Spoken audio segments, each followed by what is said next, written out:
सोमवार प्रदोष व्रत कथा। जो प्रदोष व्रत सोमवार के दिन पड़ता है वह प्रदोष सोम प्रदोष व्रत कहलाता है। सोमवार को भगवान शिव का दिन माना जाता है, अतः इस दिन प्रदोष व्रत होने से उसकी महत्ता और भी अधिक बढ़ जाती है। कथा। एक नगर में एक ब्राह्मणी रहती थी। उसके पति का स्वर्गवास हो गया था, इसलिए प्रातः होते ही वह अपने पुत्र के साथ भीख मांगने निकल पड़ती थी। भिक्षाटन से ही वह स्वयं व पुत्र का पेट पालती थी। एक दिन ब्राह्मणी घर लौट रही थी तो उसे एक लड़का घायल अवस्था में कहराता हुआ मिला। ब्राह्मणी दयावश उसे अपने घर ले आई। वह लड़का विदर्भ का राजकुमार था। शत्रु सैनिकों ने उसके राज्य पर आक्रमण कर उसके पिता को बंदी बना लिया था और राज्य पर नियंत्रण कर लिया था, इसलिए वह मारा मारा फिर रहा था। राजकुमार ब्राह्मण पुत्र के साथ ब्राह्मण के घर रहने लगा। एक दिन अंशुमती नामक एक गंधर्व कन्या ने राजकुमार को देखा और उस पर मोहित हो गए। अगले दिन अंशुमती अपने माता पिता को राजकुमार से मिलाने लाई। उन्हें भी राजकुमार भाग गया। कुछ दिनों बाद अंशुमती के माता पिता को शंकर भगवान ने सपने में आदेश दिया कि राजकुमार और अंशुमती का विवाह कर दिया जाए। उन्होंने वैसा ही किया। ब्राह्मणी प्रदोष व्रत करती थी।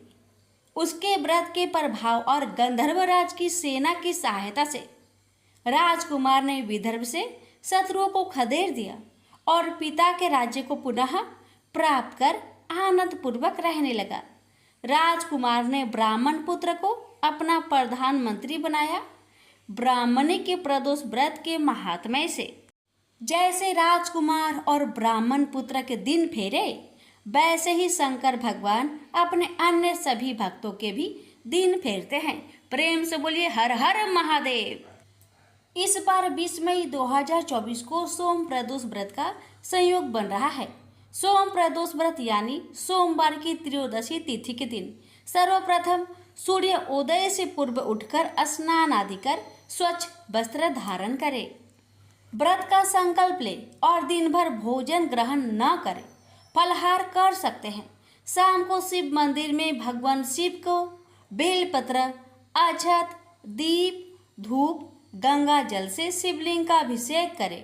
इसके बाद ओम उमा सहित शिवाय नमः मंत्र का 108 बार जाप करते हुए एक हवन करें। शिव जी की आरती के बाद दान करें। प्रदोष व्रत के दिन झूठ बोलने, तामसिक भोजन, बुजुर्गों का अनादर करने की गलती ना करें, इससे शिव जी नाराज हो जाते हैं। सोम प्रदोष व्रत उपाय।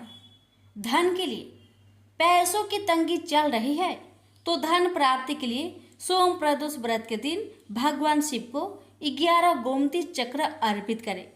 शिवलिंग पर दूध अर्पित करते हुए ओम ह्रीं ह्रों नमः शिवाय, ओम तत्पुरुषाय विद्महे, महादेवाय धीमहि तन्नो रुद्र प्रचोदयात्, ये मंत्र बोले आर्थिक स्थिति मजबूत होगी। संतान के लिए संतान की इच्छा रखने वालों को सोम प्रदोष के व्रत के दिन पंचगव्य से महादेव का अभिषेक करना चाहिए। इसके बाद सुगंधित फूलों से उनका श्रृंगार करें। चंद्रदोष मुक्ति। पौराणिक कथा के अनुसार चंद्रदेव जब श्राप से पीड़ित थे तो उन्होंने भगवान शिव की उपासना की थी, जिसके प्रभाव से वह दोष मुक्त हो गए थे। सोम प्रदोष व्रत में चंद्र दोष से छुटकारा पाने के लिए दही, घी, दूध, चावल का दान करें। चंद्र दोष से व्यक्ति की मानसिक स्थिति पर बुरा असर पड़ता है। किसी नगर में एक धनी व्यापारी रहता था। दूर दूर तक उसका व्यापार फैला हुआ था। नगर के सभी लोग उस व्यापारी का सम्मान करते थे। इतना सब कुछ संपन्न होने के बाद भी वह व्यापारी बहुत दुखी था, क्योंकि उसका कोई पुत्र नहीं था, जिस कारण अपने मृत्यु के पश्चात व्यापार के उत्तराधिकारी की चिंता उसे हमेशा सताती रहती थी। पुत्र प्राप्ति की इच्छा से व्यापारी प्रत्येक सोमवार भगवान शिव का व्रत पूजा किया करता था। और शाम के समय शिव मंदिर में जाकर शिव जी के सामने घी का दीपक जलाया करता था। उसकी भक्ति देखकर माँ पार्वती प्रसन्न हो गई और भगवान शिव से उस व्यापारी की मनोकामना पूर्ण करने का निवेदन किया। भगवान शिव बोले, इस संसार में सबको उसके कर्म के अनुसार फल की प्राप्ति होती है। जो प्राणी जैसा कर्म करते हैं उन्हें वैसा ही फल प्राप्त होता है। शिव जी द्वारा समझाने के बावजूद माँ पार्वती नहीं मानी और उस व्यापारी की मनोकामना पूर्ति हेतु वे शिव जी से बार बार अनुरोध करती रही। अंततः माता के आग्रह को देखकर भगवान भोलेनाथ को उस व्यापारी को पुत्र प्राप्ति का वरदान देना पड़ा। वरदान देने के पश्चात भोलेनाथ माँ पार्वती से बोले, आपके आग्रह पर मैंने पुत्र प्राप्ति का वरदान तो दे दिया, परंतु इसका यह पुत्र 16 वर्ष से अधिक समय तक जीवित नहीं रहेगा। उसी रात भगवान शिव उस व्यापारी के सपने में आए और उसे पुत्र प्राप्ति का वरदान दिया और उसके पुत्र की 16 वर्ष तक जीवित रहने की भी बात बताई। भगवान के वरदान से व्यापारी को खुशी तो हुई, लेकिन पुत्र की अल्पायु की चिंता ने उस खुशी को नष्ट कर दिया। व्यापारी पहले की तरह सोमवार के दिन भगवान शिव का विधिवत व्रत करता रहा। कुछ महीनों के बाद उसके घर एक अति सुंदर बालक ने जन्म लिया और घर में खुशियां ही खुशियां भर गई।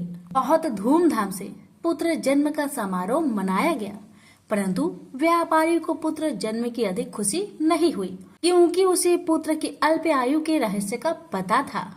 जब पुत्र 12 वर्ष का हुआ तो व्यापारी ने उसे उसके मामा के साथ पढ़ने के लिए बनारसी भेज दिया। लड़का अपने मामा के साथ शिक्षा प्राप्त हेतु चल दिया। रास्ते में जहाँ भी मामा भांजे विश्राम हेतु रुकते, वहीं यज्ञ करते और ब्राह्मणों को भोजन कराते।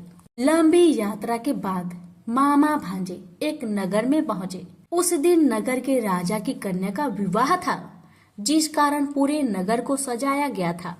निश्चित समय पर बारात आ गई, लेकिन वर का पिता अपने बेटे के एक आंख से काने होने के कारण बहुत चिंतित था। उसे भय था कि इस बात का पता चलने पर कहीं राजा विवाह से इनकार न कर दे, इससे उसकी बदनामी भी होगी। जब वर के पिता ने व्यापारी के पुत्र को देखा तो उसके मस्तिष्क में एक विचार आया। उसने सोचा, क्यों ना इस लड़के को दुल्हा बनाकर राजकुमारी से विवाह करा दूं।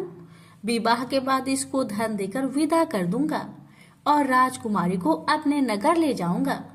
वर के पिता ने लड़के के मामा से इस संबंध में बात की। मामा ने धन मिलने की लालच में वर के पिता की बात को स्वीकार कर ली। लड़के को दूल्हे का वस्त्र पहनाकर राजकुमारी से विवाह कर दिया गया। राजा ने बहुत सारा धन देकर राजकुमारी को विदा किया। शादी के बाद लड़का जब राजकुमारी के साथ लौट रहा था तो वह सच नहीं छिपा सका और उसने राजकुमारी की ओढ़नी पर लिख दिया, राजकुमारी, तुम्हारा विवाह मेरे साथ हुआ था। मैं तो बनारसी पढ़ने के लिए जा रहा हूँ और अब तुम्हें जिस नवयुवक की पत्नी बनना पड़ेगा वह कान्हा है। जब राजकुमारी ने अपनी ओढ़नी पर लिखा हुआ पढ़ा तो उसने कान्हे लड़के के साथ जाने से इनकार कर दिया। राजा को जब ये सब बातें पता लगी तो उसने राजकुमारी को महल में ही रख लिया। उधर लड़का अपने मामा के साथ बनारसी पहुंच गया और गुरुकुल में पढ़ना शुरू कर दिया। जब उसकी आयु 16 वर्ष की हुई तो उसने यज्ञ किया। यज्ञ की समाप्ति पर ब्राह्मणों को भोजन करवाया और खूब अन्य वस्त्र दान किए। रात को वह अपने शयन कक्ष में सो गया। शिव के वरदान के अनुसार शयन अवस्था में ही उसके प्राण पेखरू उड़ गए। सूर्योदय पर मामा मृत भांजे को देखकर रोने पिटने लगा। आसपास के लोग भी एकत्र होकर दुख प्रकट करने लगे। लड़के के मामा के रोने विलाप करने के स्वर समीप से गुजरते हुए भगवान शिव और माता पार्वती ने भी सुने। माता पार्वती ने भगवान से कहा, प्राणनाथ, मुझे इसके रोने का स्वर सहन नहीं हो रहे। आप इस व्यक्ति के कष्ट को अवश्य दूर करें।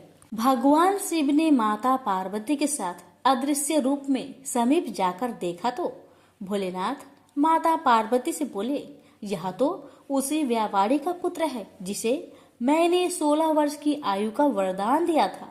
इसकी आयु पूरी हो गई है। माँ पार्वती ने फिर भगवान शिव से निवेदन कर उस बालक को जीवन देने का आग्रह किया। माता पार्वती के आग्रह पर भगवान शिव ने उस लड़के को जीवित होने का वरदान दिया और कुछ ही पल में वह जीवित होकर उठ बैठा। शिक्षा समाप्त करके लड़का मामा के साथ अपने नगर की ओर चल दिया। दोनों चलते हुए उसी नगर में पहुंचे जहां उसका विवाह हुआ था। उस नगर में भी यज्ञ का आयोजन किया।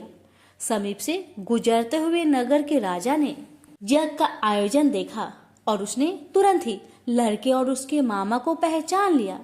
यज्ञ के समाप्त होने पर राजा मामा और लड़के को महल में ले गया और कुछ दिन उन्हें महल में रखकर बहुत सा धन वस्त्र आदि देकर राजकुमारी के साथ विदा कर दिया। इधर भूखे प्यासे रहकर व्यापारी और उसकी पत्नी बेटे की प्रतीक्षा कर रहे थे। उन्होंने प्रतिज्ञा कर रखी थी कि यदि उन्हें अपने बेटे की मृत्यु का समाचार मिला तो दोनों अपने प्राण त्याग देंगे। परंतु जैसे ही उसने बेटे के जीवित वापस लौटने का समाचार सुना तो वह बहुत परेशान हुआ। वह अपनी पत्नी और मित्रों के साथ नगर के द्वार पर पहुंचा। अपने बेटे के विवाह का समाचार सुनकर पुत्र वधू राजकुमारी को देखकर उसकी खुशी का ठिकाना न रहा। उसी रात भगवान शिव ने व्यापारी को सपने में आकर कहा, हे श्रेष्ठी, मैंने तेरे सोमवार व्रत करने और व्रत कथा सुनने से प्रसन्न होकर तेरे पुत्र को लंबी आयु प्रदान की है। पुत्र की लंबी आयु जानकर व्यापारी बहुत प्रसन्न हुआ। शिव भक्त होने तथा सोमवार का व्रत करने से व्यापारी की सभी मनोकामनाएं पूर्ण हुई। इसी प्रकार जो भक्त सोमवार का विधिवत व्रत करते हैं और व्रत कथा सुनते हैं उनकी सभी इच्छाएं पूरी होती है। उनसे बोलिए उमापति शंकर भगवान की जय। मनुष्य के कर्म फल का भंडार अक्षय है। उसे भोगने के लिए जीव 84 लाख योनियों में शरीर धारण करता आ रहा है। समस्त जीव को अपने द्वारा किए गए शुभ अथवा अशुभ कर्मों का फल निश्चित रूप से भोगना ही पड़ता है। आज जो इंद्र है वह अपने पहले के जन्मों में कभी कीड़ा हो सकता है तथा पहले का कीट आज अपने सत्कर्मों से इंद्र बन सकता है। कर्म की गति जानने में देवता भी समर्थ नहीं है। मानव की बात तो क्या है। इसलिए कहा गया है कर्मों की गति बड़ी गहन और न्यारी होती है। कर्म फल के विलक्षण प्रभाव को दिखलाता राजा बलि का जीवन। आइए श्रवण करते हैं इस कथा में। पौराणिक मान्यता के अनुसार राजा बलि पूर्व जन्म में जुआरी था। एक दिन उसे जुए में कहीं से कुछ पैसे मिले। उन पैसों से उसने अपनी प्रियतमा वैश्या के लिए कुछ सुंदर माला, इत्र व चंदन खरीदा और कामातुर होकर उसने मिलने के लिए जल्दी जल्दी चला जा रहा था। तभी एक पत्थर से ठोकर खाकर वह मूर्छित हो गया। कुछ देर में जब होश आया तो उसने अनुभव किया कि मेरी मृत्यु अब निकट है। पूर्व जन्म के किसी पुण्य से उसके मन में सतबुद्धि उत्पन्न हुई और वैराग्य जगा। जुआरी ने कभी किसी महात्मा से सुना था कि कोई भी वस्तु शिव अर्पण कर देने से बहुत पुण्य होता है। उसने सोचा माला, इत्र, चंदन तो प्रियतमा तक पहुंच नहीं सकता।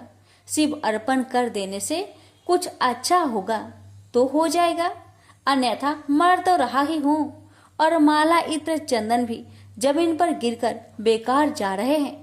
यही सोचकर जुआरी ने माला, इत्र व चंदन भगवान शिव को अर्पण कर दिया। जुआरी की मृत्यु होने पर यमराज के दूत उसे पकड़ कर ले गए।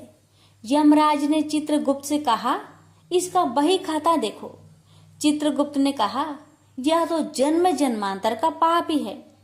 बस अभी अभी थोड़ी देर पहले जुए में जीते पैसे से इसने वैश्य के लिए माला, इत्र व चंदन खरीदा था।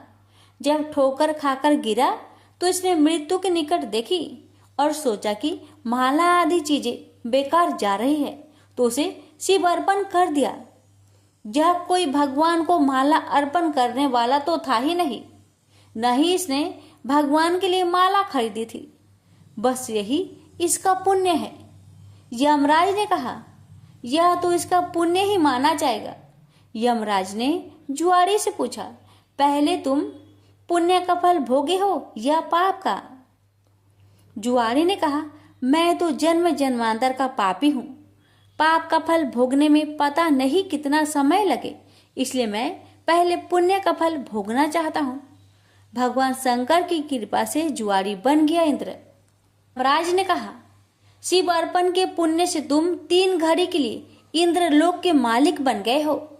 भगवान शिव के बिना भक्ति की आराधना से जमीन में गिरी हुई गंध पुष्प से एक महापातक को कितना बड़ा फल मिला। जो लोग श्रद्धा और भक्ति के साथ भगवान शिव को गंध पुष्प व जल अर्पण करते हैं, उनकी आराधना करते हैं, तो उन्हें सहज मुक्ति मिलती है। उसी समय देवगुरु बृहस्पति आए और जुआरी को ऐरावत हाथी की पीठ पर बैठाकर इंद्र लोक ले गए। जुआरी जब इंद्र आसन पर बैठा, अप्सराएं नृत्य करने लगी, गंधर्व गान करने लगे। उन गंधर्वों में नारद जी भी थे। यह देखकर उन्हें हंसी आ गई। जुआरी ने कहा, इंद्र के दरबार में वे आदमी, बताओ क्यों हंसते हो? नारद जी ने कहा, जुआरी, तू जीवन प्रयत्न जुआ खेलता रहा। तूने यही सोचा कि शिव अर्पण करने से कुछ होता होगा तो हो जाएगा, न होगा तो मर तो ही रहा हूँ, और माला इत्र आदि भी बेकार ही जा रहे हैं। आज इसका परिणाम यह हुआ कि तुम 3 घड़ी के लिए ही सही इंद्रलोक के स्वामी बन गए, इसलिए मुझे हंसी आ रही है। नारद जी की बात सुनकर जुआरी के ज्ञान चक्षु खुल गए। ज्ञान की चिंगारी जब पाप के ईंधन पर गिरती है तो पाप जलते हैं। जुआरी सिंहासन से उतरा और नारद जी से कहा, गुरुदेव, अब भगवान शंकर के अलावा कोई शरण नहीं है। हम सारे इंद्र आसन पर ही तुलसी रख देते हैं। शिव के समान देव नहीं, शिव के समान गति नहीं, शिव के समान दाता नहीं है, शिव के समान योद्धा नहीं है। इतना कहकर जुआरी ने स्वर्ग की निधियों का ऋषियों को दान करना शुरू कर दिया। उसने ऐरावत हाथी अगस्त्य जी को उच्च श्रवा नाम का घोड़ा, विश्वामित्र को कामधेनु गाय, महर्षि वशिष्ठ को चिंतामणि रत्न, गालवल जी को और कल्प वृक्ष कौंडिन्य मुनि को दे दिया। भगवान शंकर को प्रसन्न करने के लिए जुआरी ने कुछ ही देर में सारा इंद्रलोक दान कर दिया। तभी 3 घड़ी बीत गई। वह फिर यमलोक पहुंचाया गया। जब इंद्र वापस आए तो अमरावती ऐश्वर्य शून्य थी। इंद्र स्वर्ग के सारे ऐश्वर्य ऐरावत हाथी, कामधेनु, परिजात पुष्प आदि को न देखकर क्रोधित हो गए और पूछने लगे, ये सब कहाँ चले गए? तब देवगुरु बृहस्पति बोले, सब कुछ जुआरी ने दान दे डाला। बड़ी भारी सत्ता मिलने पर जो परमार्थ में न पड़कर सत्कर्म में लगे रहते हैं, वे ही धन्य हैं। वे ही भगवान शंकर के प्रिय भक्त है। इंद्र स्वर्ग की निधियों को वापस लाने में अपने कार्य को सिद्ध करने के लिए देवगुरु बृहस्पति को लेकर यमराज के पास समयनीपुरी पहुंचे और जुआरी की शिकायत करने लगे। यमराज ने जुआरी से अपना पक्ष रखने को कहा। जुआरी ने कहा, हमको जो करना था हमने कर लिया, अब आपको जो करना हो वह आप कर लो। यमराज ने इंद्र से कहा, आप बूढ़े हो गए हैं, किंतु अभी तक आपके राज्य से संबंधित आसक्ति दूर नहीं हुई है। जुआरी का पुण्य आपके 100 यज्ञों से ही कहीं महान है। जाइए ऋषियों के चरणों में पड़कर या धन देकर अपने रत्न लौटा लीजिए। यमराज ने जुआरी से कहा, दान का पुण्य भूलोक में ही होता है, स्वर्ग में दान नहीं करना चाहिए, इसलिए तुझे नरक की यातना भोगनी ही होगी। तब चित्रगुप्त ने यमराज से कहा, इसने भगवान शिव के नाम पर ऐसे उत्तम ऋषियों को इतनी बहुमूल्य वस्तुएं दी है, तब इसे नरक की यातना क्यों भोगनी पड़ेगी? शिव के नाम पर स्वर्गलोक, मृत्युलोक या कहीं पर भी कुछ दिया जाए तो उसका अच्छा फल मिलता है। इसके जितने भी पाप थे वे सब भगवान शिव के प्रसाद से भस्म होकर पुण्य में परिणित हो गए हैं। यमराज सोचने लगे, अब ये जुआरी नरक नहीं जाएगा, अब तो यह इंद्र ही होगा, क्योंकि इस बार तो इसने विधिवत पूरा इंद्र लोक ही दान कर दिया है। उसी पुण्य के प्रभाव से वही जुआरी अगले जन्म में महान भक्त प्रहलाद का पुत्र राजा बलि हुआ। यहाँ पर भी वह पूर्व जन्म के शिव पूजन के पुण्य से इतना त्यागी हुआ कि गुरु शुक्राचार्य के मना करने पर भी उसने भगवान वामन को अपना सर्वस्व समर्पित कर दिया। वामन भगवान राजा बाली से बोले, हम तुम्हें क्या दे? बाली ने कहा, भगवान हमारी जिधर भी दृष्टि जाए उधर हम आपका ही दर्शन करें। राजा बलि की बैठक के 52 दरवाजे हैं। भगवान ने सोचा, न जाने किस दरवाजे पर बाली की दृष्टि चली जाए। यही सोचकर 52 दरवाजे पर शंख चक्र गदा पद्म धारण किए हुए ब्रह्मांड के स्वामी पहरेदार के रूप में विराजमान हो गए। कोई भी याचक राजा बलि के द्वार पर कुछ मांगने जाता है तो उनके द्वार पर विराजमान भगवान विष्णु स्वयं उन्हें मुंह मांगी वस्तुएं देते हैं। इसलिए प्रहलाद जी ने भगवान की स्तुति करते हुए कहा, इंद्र कुबेर आदि देवताओं के द्वारपाल तो आप कभी नहीं बने, परंतु आप हम असुरों के द्वारपाल बन रहे हैं। इससे लगता है कि आप हम असुरों के पक्षपाती हैं। इस प्रसंग से गीता में भगवान का यह कथन सत्य सिद्ध हो जाता है कि पत्र पुष्प फल जल जो कुछ भी भगवान के लिए अर्पित किया जाता है वह अनंत गुना होकर वापस आता है। प्रेम से बोलिए हर हर महादेव, माता पार्वती की जय, विष्णु भगवान की जय। 16 सोमवार व्रत कथा। एक समय श्री महादेव जी पार्वती के साथ भ्रमण करते हुए मृत्यु लोक में अमरावती नगरी में आए। वहां के राजा ने शिव मंदिर बनवाया था, जो कि अत्यंत भव्य एवं रमणीक तथा मन को शांति पहुंचाने वाला था। भ्रमण करते समय शिव पार्वती भी वहां ठहर गए। पार्वती जी ने कहा, हे नाथ, आओ आज इसी स्थान पर चौसर पासे खेले। खेल प्रारंभ हुआ। शिव जी कहने लगे, मैं जीतूंगा। इस प्रकार उनकी आपस में वार्तालाप होने लगी। उस समय पुजारी जी पूजा करने आए। पार्वती जी ने पूछा, पुजारी जी बताइए जीत किसकी होगी? पुजारी बोला, इस खेल में महादेव जी के समान कोई दूसरा परंगत नहीं हो सकता, इसलिए महादेव जी ही यह बाजी जीतेंगे। परंतु हुआ उल्टा, जीत पार्वती जी की हुई। अतः पार्वती जी ने पुजारी जी को कोढ़ी होने का श्राप दे दिया कि तूने मिथ्या भाषण किया। अब तो पुजारी कोढ़ी हो गया। शिव पार्वती जी दोनों वापस चले गए। कुछ समय पश्चात अप्सराएं पूजा करने आई। अप्सराओं ने पुजारी के उसके कोढ़ी होने का कारण पूछा। पुजारी ने सब बातें बता दी। अप्सराएं कहने लगी, पुजारी जी आप 16 सोमवार का व्रत करें तो शिव जी प्रसन्न होकर आपका संकट दूर करेंगे। पुजारी जी ने अप्सराओं से व्रत की विधि पूछी। अप्सराओं ने व्रत करने और व्रत के उद्यापन करने की संपूर्ण विधि बता दी। पुजारी ने विधि पूर्वक श्रद्धा भाव से व्रत प्रारंभ किया और व्रत अंत में व्रत का उद्यापन भी किया। व्रत के प्रभाव से पुजारी जी रोग मुक्त हो गए। कुछ दिनों के बाद शंकर भगवान पार्वती जी पुनः उस मंदिर में आए तो पुजारी जी को रोग मुक्त देखकर पार्वती जी ने पूछा, मेरे दिए हुए श्राप से मुक्ति पाने का तुमने कौन सा उपाय किया? पुजारी जी ने कहा, हे माता, अप्सराओं द्वारा बताए गए 16 सोमवार के व्रत के करने से मेरा यह कष्ट दूर हुआ है। पार्वती जी ने भी 16 सोमवार का व्रत किया, जिससे उनसे रूठे हुए कार्तिकेय जी भी अपना माता से प्रसन्न होकर आज्ञाकारी हुए। कार्तिकेय जी ने पूछा, हे माता, क्या कारण है कि मेरा मन सदा आपके चरणों में लगा रहता है? पार्वती जी ने कार्तिकेय को 16 सोमवार के व्रत का महात्म्य तथा विधि बताई। तब कार्तिकेय जी ने भी इस व्रत को किया तो उनका बिछड़ा हुआ मित्र मिल गया। अब मित्र ने भी इस व्रत को अपने विवाह होने की इच्छा से किया। फलतः वह विदेश गया। वहां के राजा की कन्या का स्वयंवर था। राजा ने प्रण किया था कि हथिनी जिस व्यक्ति के गले में वरमाला डाल देगी उसी के साथ राजकुमारी का विवाह करूंगा। यह ब्राह्मण मित्र भी स्वयंवर देखने की इच्छा से वहां एक और जाकर बैठ गया।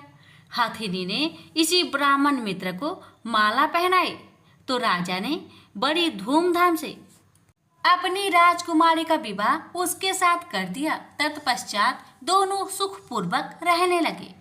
एक दिन राजकन्या ने पूछा, हे नाथ, आपने कौन सा पुण्य किया जिससे हथिनी ने आपके गले में वरमाला पहनाई?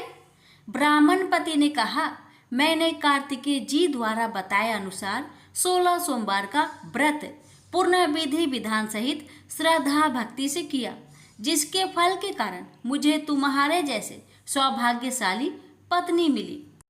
अब तो राजकन्या ने भी सत्य पुत्र प्राप्ति के लिए व्रत किया और सर्वगुण संपन्न पुत्र प्राप्त किया। बड़े होकर पुत्र ने भी राज्य प्राप्ति की कामना से 16 सोमवार का व्रत किया।